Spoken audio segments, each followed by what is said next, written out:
सोचिए, जब आप मार्केट को देखते हैं तो सबसे पहले दिमाग में यही सवाल आता है कि आखिर कौन सा इंडिकेटर हमें सही दिशा दिखाएगा। लेकिन सच्चाई यह है कि कोई भी इंडिकेटर जादू की छड़ी नहीं होता, बल्कि वह सिर्फ हमारी सोच और डिसिप्लिन को मजबूत करने का एक जरिया है। कई बार लोग इंडिकेटर बदलते रहते हैं, कभी आरएसआई, कभी एमएसीडी, कभी मूविंग एवरेज। लेकिन असली फर्क इस बात से पड़ता है कि आप उन्हें किस नजरिए से इस्तेमाल करते हैं। मार्केट बार बार यही सिखाता है कि जितना आप अपने दिमाग को कंट्रोल कर पाएंगे, उतना ही इंडिकेटर भी आपके लिए काम करेगा। इसलिए इंडिकेटर से ज्यादा जरूरी है समझना कि आखिर ये हमें क्या बताने की कोशिश कर रहे हैं और हम कैसे उस पर भरोसा करके लगातार सही फैसले ले सकते हैं। तो चलिए अब वीडियो की शुरुआत करते हैं और जानते हैं कि ट्रेडिंग के लिए सबसे अच्छे इंडिकेटर कौन से माने जाते हैं। जब मैंने ट्रेडिंग शुरू की थी तो मेरी सबसे बड़ी गलती यही थी कि मैं लगातार यह ढूंढता रहा कि कौन सा इंडिकेटर मुझे 100% सही सिग्नल देगा। कभी आरएसआई खोला, कभी एमएसीडी, कभी मूविंग एवरेज और कभी कभी तो 3-4 इंडिकेटर एक साथ लगा देता था। उस समय मुझे लगता था कि जितने ज्यादा इंडिकेटर होंगे उतना ही ज्यादा मैं मार्केट को कंट्रोल कर पाऊंगा। लेकिन धीरे धीरे मुझे यह समझ आया कि मार्केट को कोई भी इंसान कंट्रोल नहीं कर सकता। इंडिकेटर हमें सिर्फ एक प्रोबेबिलिटी देते हैं, एक संभावना बताते हैं। असल खेल इंडिकेटर में नहीं, बल्कि उस इंडिकेटर को समझने और उस पर भरोसा रखने में है। जब आप बार बार इंडिकेटर बदलते हैं तो आप अपने अंदर की अनिश्चितता को और ज्यादा बढ़ा देते हैं। लेकिन जब आप किसी एक तरीके पर टिक जाते हैं और बार बार उसी को डिसिप्लिन के साथ फॉलो करते हैं, तभी असली रिजल्ट दिखने लगते हैं। मैंने भी यही गलती की थी कि जब कोई ट्रेड लॉस में चला जाता तो तुरंत सोचता कि शायद इंडिकेटर गलत है, मुझे दूसरा तरीका अपनाना चाहिए। लेकिन सच्चाई यह है कि कोई भी तरीका हमेशा 100% सही नहीं होता। हर इंडिकेटर का काम सिर्फ यही है कि वह आपको मार्केट का एक परिप्रेक्ष्य दे ताकि आप समझ सकें कि ट्रेंड किस ओर झुक रहा है। यहां सबसे बड़ी सीख यही है कि आपको इंडिकेटर को फाइनल डिसीजन मेकर नहीं मानना चाहिए, बल्कि उन्हें एक गाइड की तरह इस्तेमाल करना चाहिए। अगर आप सोचते हैं कि आरएसआई या एमएसीडी या किसी भी पैटर्न से हमेशा प्रॉफिट होगा, तो यह सोच ट्रेडिंग में आपको बार बार निराश करेगी। लेकिन अगर आप समझ जाएं कि इंडिकेटर सिर्फ आपको संभावनाओं का अंदाजा देने के लिए बने हैं और असली काम आपकी मनोवृत्ति और डिसिप्लिन का है, तभी आप लगातार सही दिशा में आगे बढ़ पाएंगे। मैंने खुद महसूस किया है कि इंडिकेटर तभी काम करते हैं जब मैं अपने अंदर के डर और लालच को कंट्रोल करता हूं। अगर मैं घबराकर जल्दी एंट्री ले लूं या लालच में आकर देर तक रुका रहूं, तो कोई भी इंडिकेटर मेरी मदद नहीं कर सकता। लेकिन अगर मैं धैर्य के साथ उसी सिग्नल पर चलता हूं जो मेरा सेटअप मुझे दिखा रहा है, तो मैं नतीजे धीरे धीरे पॉजिटिव देखता हूं। यही कारण है कि ट्रेडिंग में सबसे बड़ा इंडिकेटर वास्तव में हमारा खुद का माइंडसेट है। मैं आपको एक चीज और बताना चाहता हूं। जब आप इंडिकेटर का इस्तेमाल करते हैं तो यह मत सोचिए कि यह आपको रिजल्ट देगा, बल्कि सोचिए कि यह आपको मदद करेगा ताकि आप अपने ट्रेडिंग प्लान पर टिके रहें। उदाहरण के लिए, मूविंग एवरेज आपको यह बताएगा कि प्राइस किस दिशा में ट्रेंड कर रहा है, लेकिन उस ट्रेंड पर भरोसा करना या डरकर बीच में ही बाहर निकल जाना, यह पूरी तरह आपके ऊपर है। और यहीं से तय होता है कि आप एक सफल ट्रेडर बनेंगे या हर बार वही गलती दोहराते रहेंगे। आपको यह भी समझना होगा कि हर ट्रेड जरूरी नहीं कि प्रॉफिट दे। हाँ, शुरुआत में यह स्वीकार करना मुश्किल लगता है कि नुकसान भी ट्रेडिंग का हिस्सा है। लेकिन जैसे ही आप इस बात को मान लेते हैं कि लॉस भी एक नॉर्मल प्रोसेस है, वैसे ही आपका पूरा नजरिया बदल जाता है। उस समय आप इंडिकेटर से सिर्फ इतना पूछते हैं, यह मुझे आगे किस ओर की संभावना दिखा रहा है। और जब आप लगातार इस संभावना पर भरोसा करते हैं, तब धीरे धीरे आपका ट्रेडिंग पैटर्न स्थिर होता है। अब आप सोच रहे होंगे कि आखिर कौन से इंडिकेटर सबसे बेहतर हैं। तो इस वीडियो की शुरुआत में मैंने जो बात कही थी वही यहां दोहराना चाहूंगा। कोई भी इंडिकेटर बेस्ट नहीं है। बेस्ट है आपका माइंडसेट और आपके द्वारा चुने गए इंडिकेटर पर भरोसा। लेकिन हाँ, कुछ इंडिकेटर ऐसे हैं जिनका इस्तेमाल दुनिया भर के ट्रेडर लगातार करते आ रहे हैं क्योंकि वे मार्केट को समझने का आसान तरीका देते हैं। तो चलिए, अब मैं आपको विस्तार से बताता हूं कि वे कौन से इंडिकेटर हैं जो न सिर्फ लोकप्रिय हैं, बल्कि अगर आप उन्हें सही नज़रिए से इस्तेमाल करें तो वे आपको लगातार बेहतर रिजल्ट की ओर ले जा सकते हैं। जब मैंने यह समझ लिया कि इंडिकेटर कोई भविष्यवाणी करने वाली मशीन नहीं है, बल्कि सिर्फ एक गाइड है, तब मुझे पहली बार एहसास हुआ कि वास्तव में मार्केट पढ़ने का तरीका कितना सरल भी हो सकता है और कितना कठिन भी। सरल इसलिए क्योंकि इंडिकेटर आपको एक साफ तस्वीर दिखा देते हैं कि मार्केट किस ओर झुक रहा है, और कठिन इसलिए क्योंकि उस तस्वीर पर भरोसा करना और उसी पर टिके रहना हमेशा आसान नहीं होता। मान लीजिए आप मूविंग एवरेज इस्तेमाल कर रहे हैं। यह आपको दिखा देगा कि प्राइस ऊपर की ओर है या नीचे की ओर। लेकिन सवाल यह नहीं है कि मूविंग एवरेज क्या बता रहा है। असली सवाल यह है कि आप उस पर कितना भरोसा कर सकते हैं। बहुत बार मैंने खुद को ऐसी स्थिति में पाया है जब मूविंग एवरेज साफ बता रहा था कि ट्रेंड ऊपर है, लेकिन मेरे अंदर का डर मुझे कह रहा था कि अब तो मार्केट गिर जाएगा। और हर बार जब मैंने डर की बात मानी तो मौका मेरे हाथ से निकल गया। वहीं जब मैंने धैर्य रखकर अपने इंडिकेटर को फॉलो किया तो मैंने देखा कि धीरे धीरे नतीजे मेरे पक्ष में आने लगे। ठीक यही बात आरएसआई के साथ भी होती है। आरएसआई हमें बताता है कि मार्केट ओवरबॉट है या ओवरसोल्ड, लेकिन यहां भी खेल हमारी सोच का है। कई बार आरएसआई ओवरबॉट जोन में होता है और हम सोचते हैं कि अब तो मार्केट गिरेगा, लेकिन मार्केट लगातार ऊपर जाता रहता है। अगर उस समय आप जल्दबाजी में शॉर्ट कर देते हैं तो आपको नुकसान होता है। इस अनुभव से मैंने यही सीखा कि आरएसआई हो या कोई भी इंडिकेटर, वह आपको संकेत देता है, लेकिन यह जरूरी नहीं कि मार्केट तुरंत उसी दिशा में चल पड़े। इसका मतलब यह है कि आपको इंडिकेटर के सिग्नल और मार्केट के असली मूवमेंट के बीच धैर्य रखना होगा। इसी तरह MACD है जो हमें ट्रेंड बदलने का संकेत देता है। यहां भी मैंने महसूस किया कि अगर मैं MACD के हर क्रॉसओवर पर तुरंत प्रतिक्रिया देता हूं तो कई बार मैं फंस जाता हूं।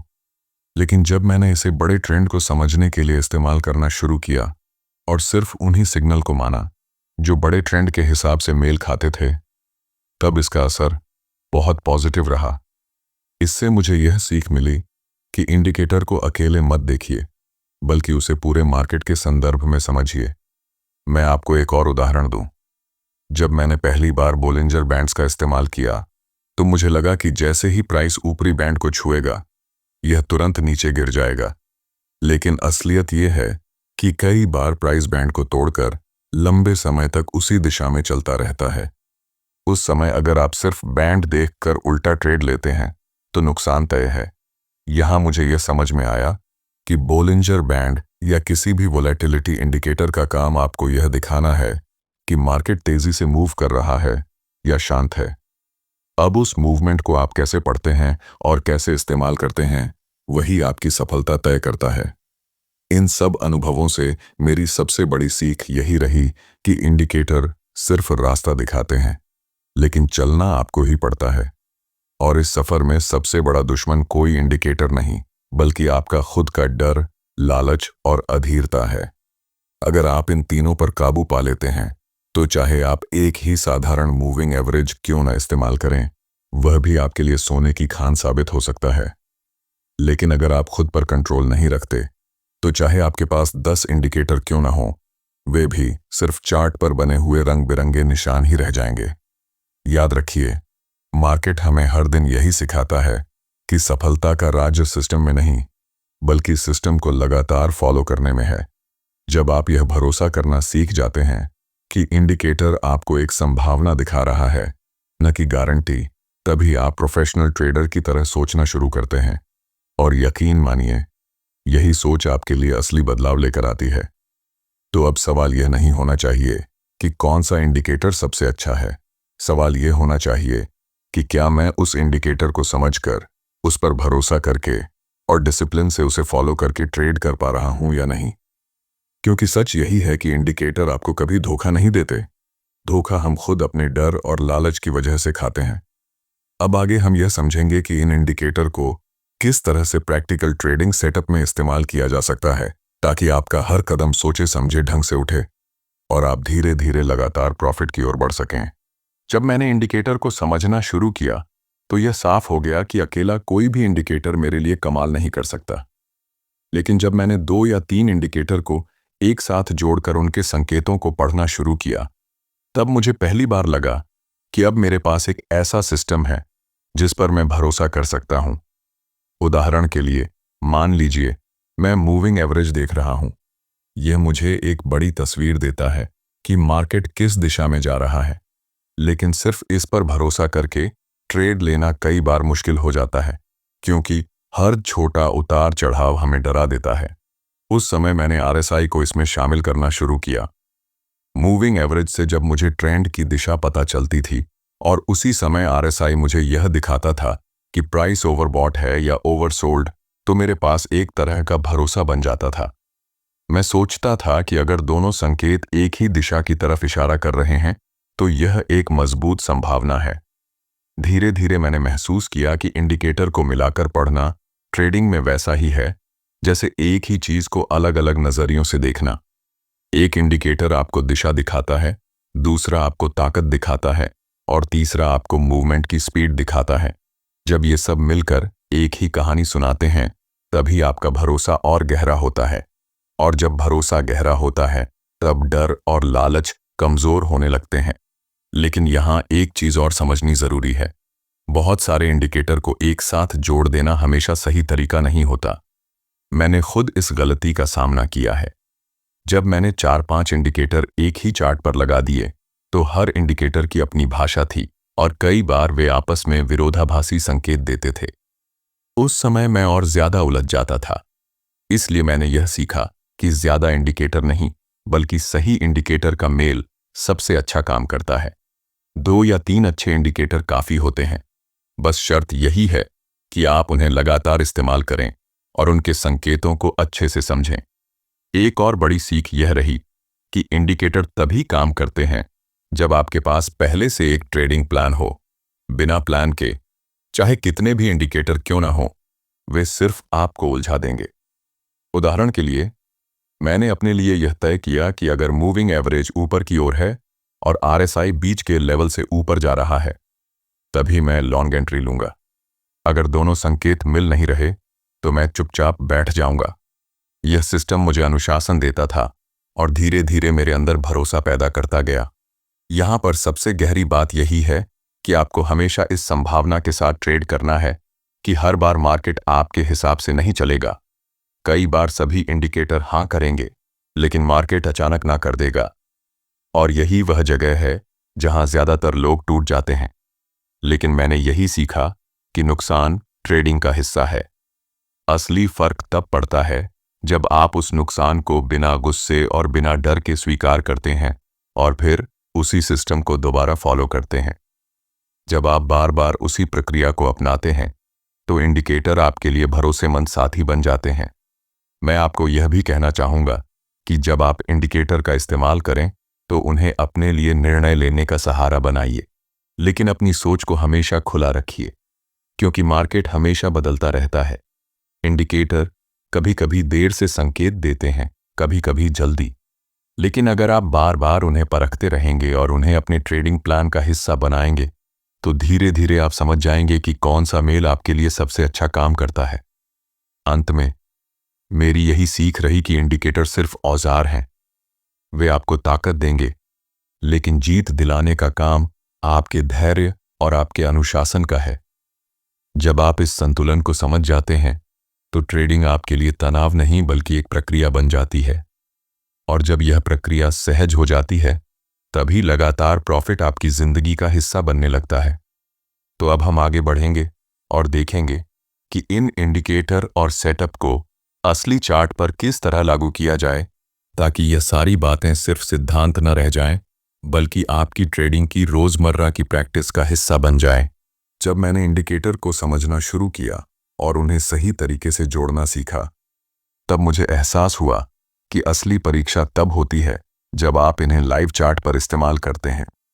किताबों या थ्योरी में सब कुछ आसान लगता है, लेकिन जैसे ही आप असली चार्ट खोलते हैं और प्राइस ऊपर नीचे हिलता है, तो आपकी धड़कनें तेज हो जाती हैं। उस समय आपके लिए सबसे बड़ी चुनौती यह नहीं होती कि इंडिकेटर क्या बता रहे हैं, बल्कि यह होती है कि क्या आप अपने मन को शांत रखकर उन्हीं संकेतों पर भरोसा कर पाएंगे। मुझे याद है जब मैंने पहली बार अपने सिस्टम को लाइव चार्ट पर लागू किया था। मूविंग एवरेज साफ दिखा रहा था कि मार्केट अप ट्रेंड में है, आरएसआई भी बीच से ऊपर चढ़ रहा था और एमएसीडी ने भी एक पॉजिटिव क्रॉसओवर दिया था। मेरे पास तीनों इंडिकेटर का सपोर्ट था, लेकिन फिर भी मेरे अंदर डर था कि कहीं यह झूठा सिग्नल ना हो जाए। मैंने कई मिनट तक चार्ट को देखा, लेकिन एंट्री लेने से हिचकिचाता रहा। अंत में मैंने हिम्मत करके एंट्री ली और कुछ समय बाद मार्केट मेरी दिशा में बढ़ा। उस दिन मुझे यह समझ आया कि इंडिकेटर पर भरोसा करने से ज्यादा जरूरी है खुद पर भरोसा करना। लेकिन हर बार नतीजा इतना आसान नहीं होता। कई बार मैंने देखा कि सभी इंडिकेटर सही दिशा दिखा रहे थे, फिर भी मार्केट अचानक पलट गया और मुझे नुकसान हुआ।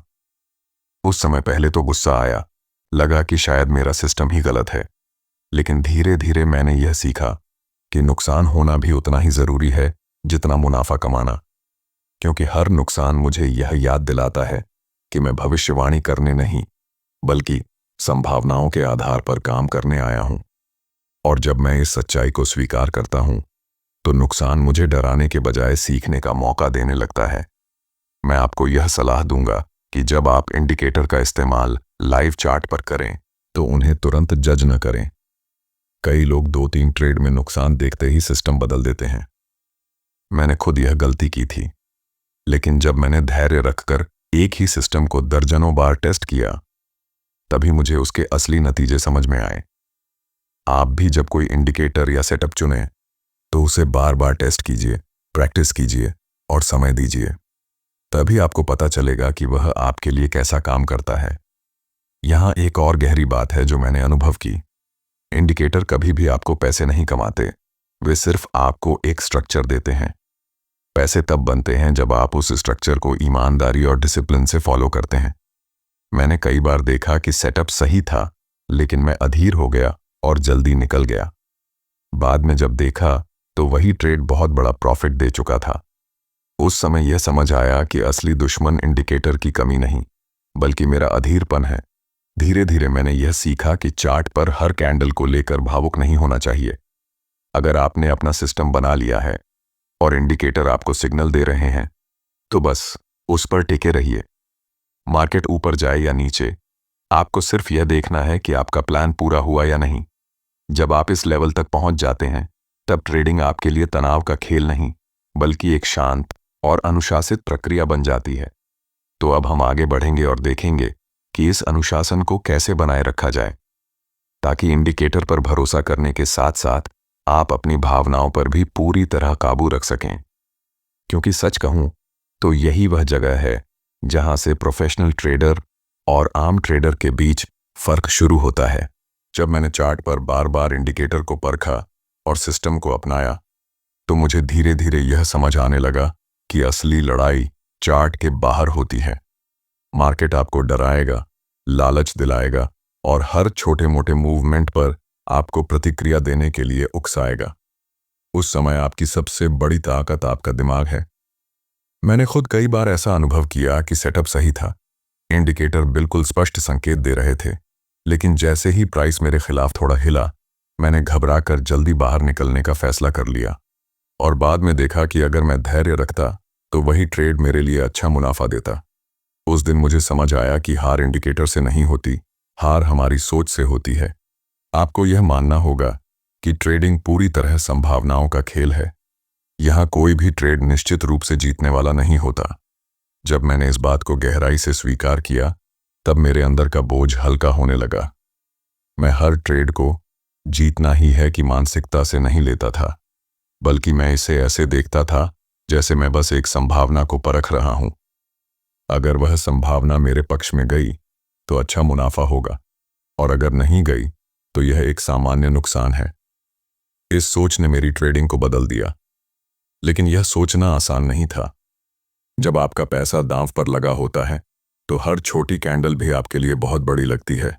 मैंने खुद इस जाल में बार बार फंस कर देखा, लेकिन धीरे धीरे मैंने खुद को ट्रेन किया कि जब मैं एक ट्रेड लेता हूं तो पहले ही तय कर लूंगा कि कहाँ स्टॉप लॉस लगाना है और कहाँ प्रॉफिट बुक करना है। इसके बाद मैं चार्ट को लगातार घूरने के बजाय अपने नियमों पर भरोसा करना सीख गया। इससे मेरा तनाव कम हुआ और डिसिप्लिन बढ़ा। एक और बड़ी बात यह है कि हमें अपने अंदर लालच पर भी काबू रखना पड़ता है। कई बार प्राइस हमारी दिशा में जाता है और हमें तय किए गए लेवल पर प्रॉफिट मिल जाता है, लेकिन लालच हमें कहता है थोड़ा और रुक जाओ, शायद और बड़ा मुनाफा मिलेगा। मैंने खुद कई बार ऐसा किया और देखा कि प्राइस पलट गया और मुनाफा धीरे धीरे नुकसान में बदल गया। यह अनुभव मुझे बार बार यही याद दिलाता है कि नियम तोड़ने की कीमत हमेशा भारी होती है। इसलिए अब मैंने यह आदत डाल ली कि जो भी प्लान बनाऊंगा उसी पर टिके रहूंगा, चाहे लालच कितना भी क्यों न खींचे। मैं आपको एक चीज और कहना चाहूंगा, मार्केट में लगातार बने रहने के लिए सबसे जरूरी है आत्मविश्वास। लेकिन यह आत्मविश्वास अंधा भरोसा नहीं होना चाहिए, बल्कि यह उस विश्वास से आना चाहिए जो आप अपने सिस्टम और अपने डिसिप्लिन से कमाते हैं। जब आप बार बार नियमों को फॉलो करते हैं और धीरे धीरे उनके नतीजे देखते हैं, तभी आपके अंदर एक शांत आत्मविश्वास पैदा होता है। यही आत्मविश्वास आपको उस समय स्थिर रखता है जब बाकी लोग डर या लालच में बहक जाते हैं। अंत में मैं यही कहना चाहता हूं कि ट्रेडिंग में जीतने का राज यह नहीं है कि आपके पास सबसे अच्छा इंडिकेटर हो या सबसे सही एंट्री हो। राज यह है कि आप हर दिन मार्केट की अनिश्चितता को स्वीकार करके भी अपने नियमों पर टिके रहें। अगर आप यह कर लेते हैं तो धीरे धीरे आप देखेंगे कि नुकसान और मुनाफे के बीच संतुलन अपने आप आपके पक्ष में झुकने लगेगा। और यही वह अवस्था है जहां से लगातार सफलता शुरू होती है।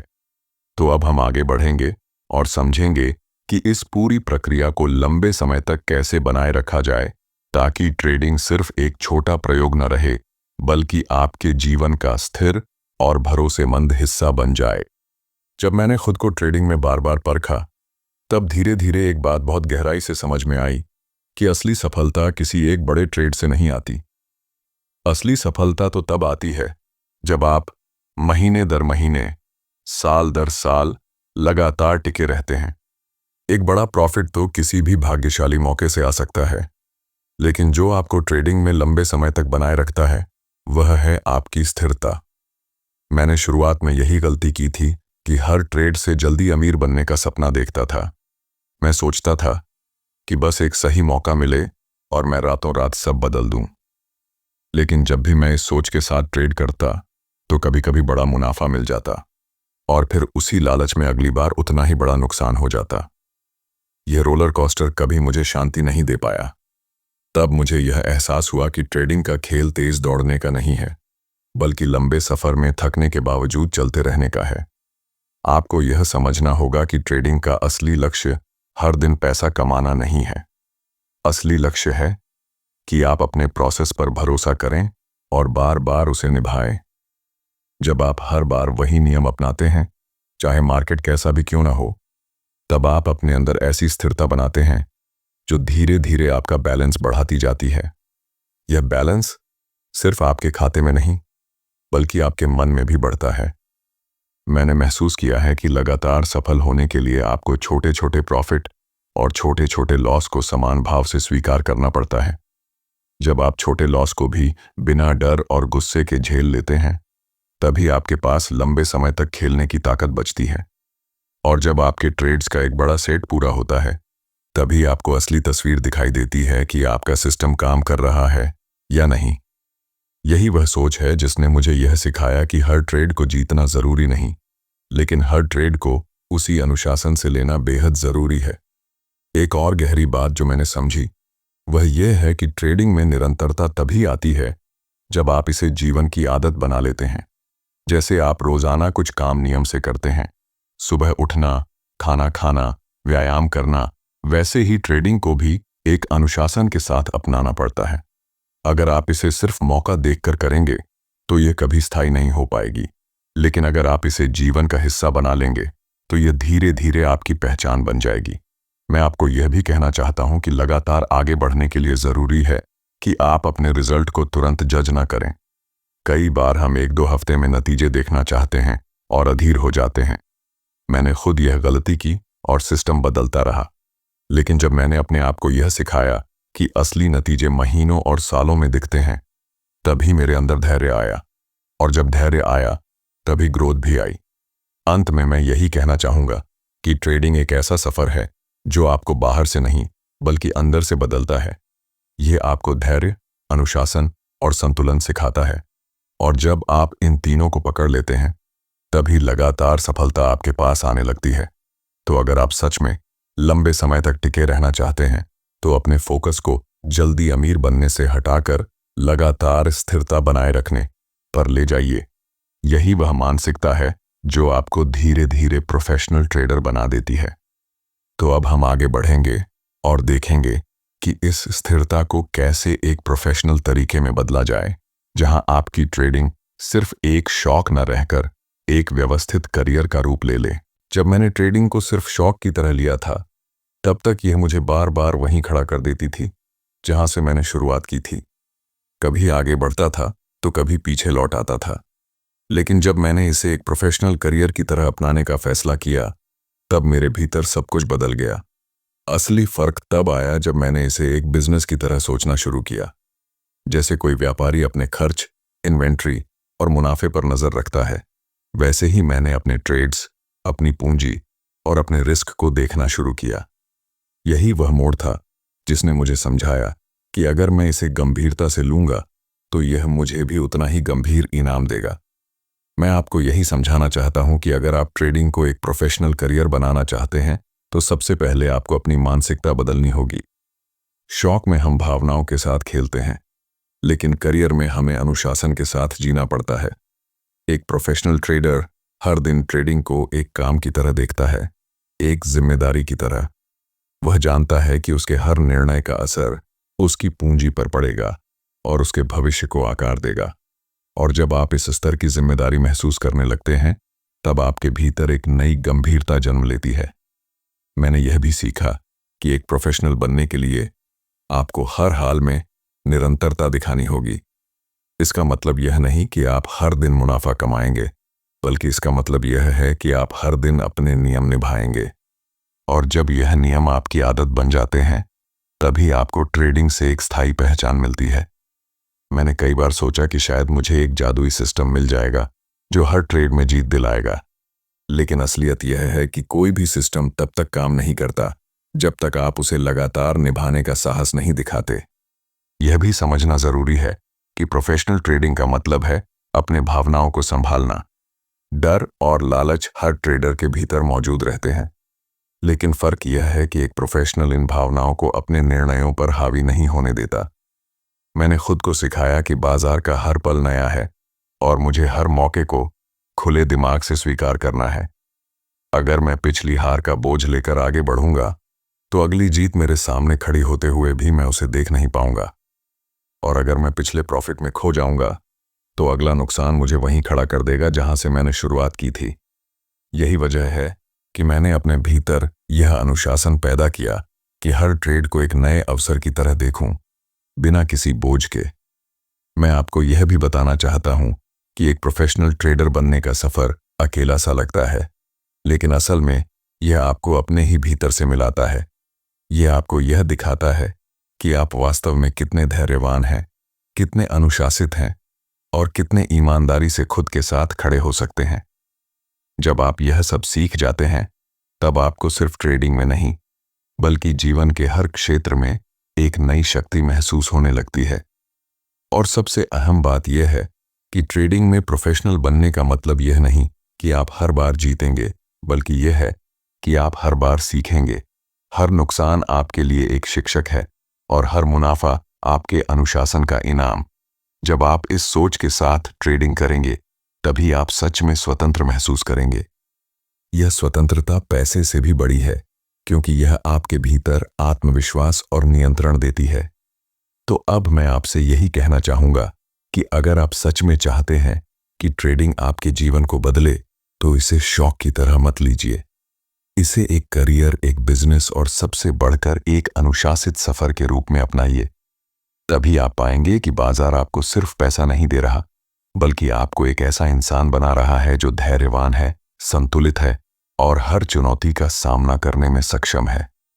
अब जब यह पूरा सफर आपने मेरे साथ सुना, तो मैं आपको आमंत्रित करता हूं कि आप इस सोच को अपने जीवन में लागू कीजिए। और अगर आप आगे भी इसी तरह गहराई से सीखना चाहते हैं, तो जुड़े रहिए, क्योंकि यह सिर्फ शुरुआत है। तो अब मैं आपसे यही कहना चाहूंगा कि अगर आप सच में चाहते हैं कि ट्रेडिंग आपके जीवन को बदले, तो इसे शौक की तरह मत लीजिए। इसे एक करियर, एक बिजनेस और सबसे बढ़कर एक अनुशासित सफर के रूप में अपनाइए। तभी आप पाएंगे कि बाजार आपको सिर्फ पैसा नहीं दे रहा, बल्कि आपको एक ऐसा इंसान बना रहा है जो धैर्यवान है, संतुलित है और हर चुनौती का सामना करने में सक्षम है। और अगर आपको यह बातें दिल को छू गईं, अगर आपको लगा कि इसमें से कुछ आपकी जिंदगी और आपकी ट्रेडिंग को बेहतर बना सकता है, तो मैं आपको आमंत्रित करता हूं कि आप इस चैनल को जरूर सब्सक्राइब कीजिए, क्योंकि आगे भी मैं आपके साथ इसी तरह की गहरी बातें, असली अनुभव और सीखें साझा करता रहूंगा। आपका एक छोटा सा सब्सक्राइब मेरे लिए हौसला है और आपके लिए एक नया कदम, ताकि हम दोनों इस सफर में साथ बढ़ते रहें।